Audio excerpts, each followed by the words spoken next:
శ్రీమాత్రే నమ. జయ గురు దత్తాత్రేయ నమ. ఈ వీడియోలో మనం ఆగస్టు 16వ తారీఖు నుంచి 31వ తారీఖు మధ్యలో జరగబోయే పక్ష ఫలితాలు ఏ విధంగా ఉండబోతున్నాయి అని తెలుసుకుంటూ, మరి ఈ పక్షంలో ముఖ్యంగా ఉన్నటువంటి గ్రహస్థితి మనం పరిశీలించినప్పుడు మరి రవి సంక్రమణం జరిగింది. అది రవి స్వక్షేత్రమైనటువంటి సింహరాశిలోకి ప్రవేశిస్తూ అక్కడ ఉన్నటువంటి బుధ శుక్రుల్ని కలవడం అన్నది ఒక గొప్ప స్థితి ఈ జాతకానికి ఈ పక్షంలో ఏర్పడడం జరిగింది. ఈ కారణం వల్ల బుధాదిత్య యోగం, అత్యంత బలమైనటువంటి బుధాదిత్య యోగం జరిగింది. అలాగే ఉన్నత విద్యాయోగం కూడా ఏర్పడడం జరిగింది. మరి ఈ రవిగ్రహం పైన శని యొక్క సప్తమ దృష్టి పడటం కూడా జరిగింది. ఇది కొంతవరకు ప్రభుత్వ అధికారులకి, రాజకీయ నాయకులకి ఇబ్బంది కలిగే సూచన కనబడుతుంది. ఇక వృషభ రాశిలో కుజ గురులు మిత్రగ్రహాలై శత్రుక్షేత్రంలో ఉండడం, శని గురువుల మధ్య కేంద్ర స్థితి, కుజ శనుల మధ్య కేంద్ర స్థితి, ఇది కొంతవరకు ఒక రాజకీయ సంక్షోభాన్ని తెలియజేస్తూ ఉంది. అలాగే కుటుంబ సభ్యుల మధ్య విభేదాలు సూచించే అవకాశాలు ఎక్కువగా ఉన్నాయి. ఇక రాహు కేతువులు, కేతువు కన్యారాశిలో సంచరించడం జరిగింది. ఇది ప్రజల యొక్క ఆరోగ్యం మీద ఎక్కువ ప్రభావం చూపుతూ ఉంటుంది. కొన్ని అంటువ్యాధులు లాంటివి ప్రబలే అవకాశం ఉన్నది. అలాగే మరి రాహు మీనరాశిలో సంచరించడం వల్ల ఆధ్యాత్మిక కేంద్రాల్లో అవినీతి కార్యక్రమాలు లాంటివి జరగడం, అలాగే కొన్ని ఆధ్యాత్మిక సంస్థల్లో కానీ దేవస్థానాల్లో కానీ అవినీతి లాంటివి జరగడం, కొంతవరకు వ్యతిరేక కార్యకలాపాలు అందులో ఉన్నటువంటి ఉద్యోగులు చేయడం వల్ల కొంత ఇటువంటివి బయటపడి ఇబ్బందులు లాంటి మన యొక్క సంస్కృతికి మచ్చ తెచ్చే విధంగా జరిగే అవకాశం ఉన్నది. అయితే ఆర్థిక పరంగా మనీ టైట్ ఏర్పడుతుంటుంది. ప్రజల్లో కొనుగోలు శక్తి తగ్గినప్పుడు కూడా అప్పు చేసైనా సరే ఎక్కువ విలాసవంతమైన వస్తువులు అంటే ఎక్కువ బంగారం లాంటివి, వాహనాలు లాంటివి ఎక్కువగా ఫైనాన్స్ సౌకర్యంతో కొనే అవకాశం ఉన్నది. కుంభరాశి వారికి సప్తమ స్థానం చాలా బలంగా యాక్టివేట్ అవ్వడం జరిగింది. ముఖ్యంగా 5, 7 స్థానాల గ్రహాల కలయిక సప్తమ స్థానంలో ఏర్పడడం, అక్కడ శుక్రుడు కూడా రావడం వల్ల ఒక విధంగా ఉన్నత విద్యాయోగం, బుధాదిత్య యోగం పక్కన పెడితే ప్రేమ వివాహానికి తగినటువంటి బలం చేకూరిందన్నమాట. మరి ఈ సమయంలో మరి వివాహ సంబంధించిన విషయంలో మీరు ఎవరైనా ఇష్టపడి ఉంటే ఏమాత్రం ఆలస్యం చేయకుండా పెద్దల అంగీకారంతో వివాహం కుదిరే అవకాశం ఉన్నది. దాని తర్వాత ఏంటంటే సప్తమ స్థానం దశమ స్థానం అవుతుంది కాబట్టి ఉద్యోగంలో మార్పు లేదా అభివృద్ధి ఈ సమయంలో మీ ప్రయత్నం వల్ల వచ్చే అవకాశం ఉన్నది. ఇది స్త్రీలకి ఎక్కువ విజయ అవకాశాలు, ఉద్యోగ ఉపాధి అవకాశాలు చాలా బలంగా ఉండడం జరిగింది. సో ఈ కారణం వల్ల గత కొంతకాలంగా వాయిదా పడుతున్నటువంటి మీ వివాహ ప్రయత్నాలు, అలాగే ఉద్యోగ ప్రయత్నాలు కూడా ఒక విధంగా ఒక కొలిక్కి వచ్చి అది స్థిరపడే అవకాశం ఉంది. కాబట్టి కొంచెం గట్టిగా ప్రయత్నం చేస్తే మీరు అనుకున్న లక్ష్యం చేరుకుంటారు. అలాగే మరి చతుర్థ భావం కూడా చాలా బలంగా ఏర్పడింది. లాభాధిపతి, ధనాధిపతి గురువు 4లో ఏర్పడడం వల్ల జాతకుడు తను సంపాదించిన ధనాన్ని కుటుంబం కొరకు ఒక గృహం ఏర్పాటు చేసుకోవడం, ఒక స్థలం కొనుక్కోవడం, లేదంటే గృహంలో కావాల్సినటువంటి సౌకర్యాలు సమకూర్చుకోవడానికి అవకాశం ఏర్పడుతుంది.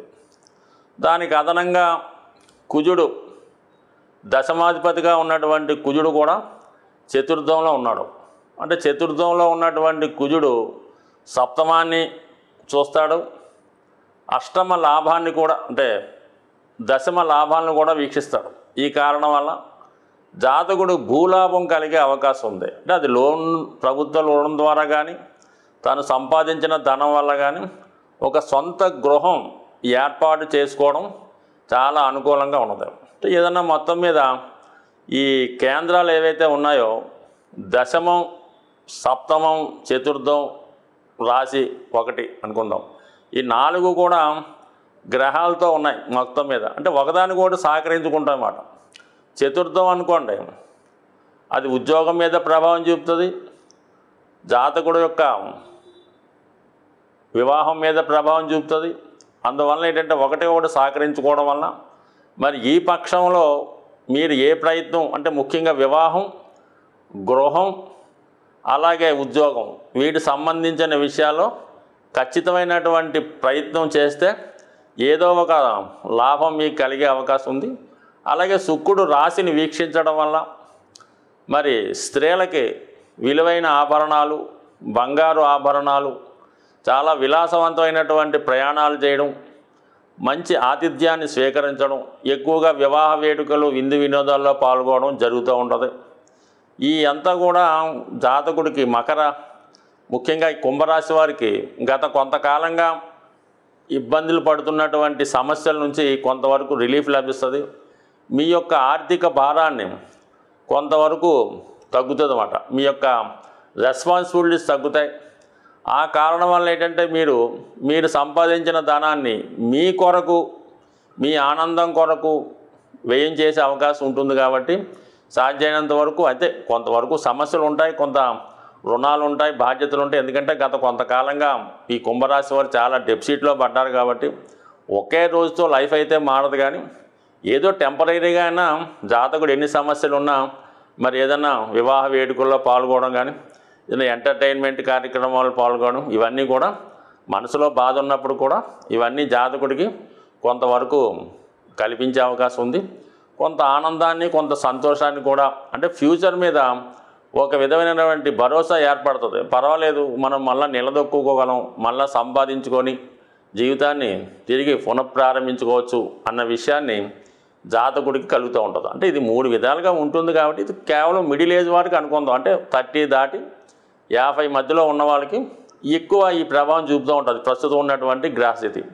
అదే విద్యార్థులు అనుకుందాం, 25-26 లోపు ఉన్న వాళ్ళకి మాత్రం చాలా ఎక్సలెంట్. అది వివాహ ప్రయత్నాలు చేసుకోవచ్చు, విదేశ ప్రయత్నాలు చేసుకోవచ్చు, ఆర్థిక పరంగా పెద్దవాళ్ళు చూసుకుంటారు. కాబట్టి ఎటువంటి సమస్య లేకుండా చాలా హ్యాపీగా ఉండొచ్చు.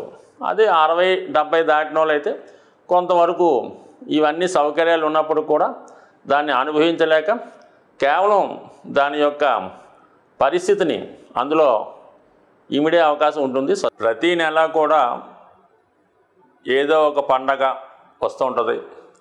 అయితే కొన్ని పండగలో జాతకుని యొక్క గ్రహ దోషాలు తొలగించుకోవడానికి, జీవితంలో అభివృద్ధి చెందడానికి ఉపయోగపడుతుంటాయి. ముఖ్యంగా ఇది శ్రావణ మాసం కాబట్టి వరలక్ష్మి వ్రతం లాంటిది స్త్రీలు ఆచరించేది. అది అన్ని విధాల జాతకుడికి, జాతకురాలికి కూడా ఆర్థిక విజయాన్ని సమకూరుతూ ఉంటాయి. అయితే ఈ నెలలో ముఖ్యంగా ఈ పక్షంలో మనకి 2 విశేషమైనటువంటి శుభదినాలు రాబోతున్నాయి. ఒకటి ఏంటంటే ఆగస్టు 17, అలాగే ఆగస్టు 31 శని త్రయోదశి రాబోతుంది. ఈ పండగ జాతకుడు ఏ రాశివారైనా శని యొక్క ప్రభావం నుంచి బయటపడడానికి, అంటే శని ప్రభావం అంటే కేవలం గోచారరీత్యా శని యొక్క ప్రభావం కాకుండా వ్యక్తిగతంగా ప్రతి వ్యక్తికి కూడా శని యొక్క ఇబ్బందులు కొన్ని ఉంటాయన్నమాట. అవి ఏంటంటే జాతకుడికి వ్యసనాల మీద ఆసక్తి, ఏదో ఒక బలహీనత, అప్పులు ఉండడం, బద్ధకం ఉండడం, నిజాయితీగా వ్యవహరించకపోవడం, సరైనటువంటి వస్త్రధారణ చేయలేకపోవడం, అలాగే దైవాన్ని పెద్దల్ని దూషించడం, ఇవన్నీ కూడా శని యొక్క లక్షణాలు. ఈర్ష్య, అసూయ, ద్వేషం, కోపం ఇవి కూడా శని యొక్క ఇబ్బందులు అన్నమాట. ఇవి తగ్గించుకోవాలంటే ఖచ్చితంగా మీరు కేవలం ఈ శని త్రయోదశి నాడు విధి విధానంగా శని దేవాలయంలో కానీ లేదా నవగ్రహాలు శివాలయంలో ఉన్నటువంటి నవగ్రహాల్లో ఉన్నటువంటి శని భగవాన్ని విధి విధానంగా తైలాభిషేకం ద్వారా అక్కడ ఉన్నటువంటి ఆచారం ప్రకారం అక్కడ ఉన్నటువంటి పురోహితునితే మీరు చాలా వరకు విధి విధానంగా శని భగవాన్ని పూజించి అదే దేవాలయంలో శివుణ్ణి కూడా అభిషేకం చేసుకొని ఆ రోజంతా కూడా చాలా నియమ నిష్టలతో వ్యవహరించాలన్నమాట. ఆయిల్తో చేసిన పదార్థాలు తినకూడదు, ఇంకా ఉల్లిపాయ వెల్లుల్లిపాయ ఇంకా అటువంటి అసలే వద్దు. ఎవరు ఎంత బలవంతి పెట్టినా కూడా ఎటువంటి మత్తు పానీయాలకు కానీ అలాగే ఇతర ఆహార పదార్థాలు ఎట్టి పరిస్థితుల్లో కూడా ముట్టుకోవద్దు. మనం పూజ చేసిన ఉదయం నుంచి మర్నాడు సూర్యోదయం అయ్యేదాకా కూడా భూమి మీదే పడుకోవాలంటే కింద పడుకోవాలి. సంసార సుఖానికి చాలా దూరంగా ఉండాలి. ఎటువంటి చెడు ఆలోచన లేకుండా దైవ సంకల్పంతో వీలైతే హనుమాన్ చాలీసా, విష్ణు సహస్రనామం పారాయణ చేస్తూ అది ఏదైనా ఫ్రూట్స్ ఆహారంగా తీసుకొని ఆయిల్ లేని తింటూ ఆ ఒక్కరోజు గడిపితే ఖచ్చితంగా మీకు శని యొక్క అనుగ్రహంతో మీ బలహీనతలు, మీ రుణాలు, ఇది విద్యార్థులకు కూడా చాలా జ్ఞాపక శక్తిని పెంచి బద్ధకాన్ని తగ్గించే విశేషమైనది. ఈ 2 రోజులు చేయక్కర్లేదు, కనీసం ఆగస్టు 17 కానీ 31 కానీ చేస్తే సరిపోతుంది. వీలుంటే 2 చేసుకుంటే చాలా బలం ఎక్కువగా ఉంటుంది అన్నమాట. ఒక దాంట్లో చిన్న పొరపాటు ఉన్నా రెండో దాంట్లో దాన్ని సరి చేసుకోవచ్చు. ఇక ఇంకోటి ఏంటంటే సంకష్టాల చతుర్థి ఆగస్టు 22. ఇది కేతు ప్రభావం నుంచి తప్పించే ప్రయత్నం జరుగుతూ ఉంటుంది. అంటే కేతు వైరాగ్యానికి కారకుడు, ఏదొచ్చినా కూడా చేయదాకా రాదన్నమాట. అటువంటి వారు ఈ సంకష్టాల చతుర్థి రోజు విధి విధానంగా గణపతి హోమం కానీ గణపతికి అభిషేకం చేయడం వల్ల సాయంకాలం చంద్రోదయం అయ్యేంత వరకు కూడా ఉపవాసం ఉండి దాని తర్వాత విధి విధానంగా భగవంతుని ప్రసాదం తీసుకొని ఆ రోజు కూడా నియమంగా ఉంటే ఖచ్చితంగా ఈ నెలలో ఈ పక్షంలో వచ్చినటువంటి ఇది ఆచరించడం వల్ల మరి జాతకంలో ఉన్నటువంటి సమస్త సకల దోషాలు సంపూర్ణంగా అయ్యే అవకాశం ఉంది. ఇది ఏ రాశితో సంబంధం లేదు, అందరూ చేసుకుంటే మంచిది. స్వస్తి.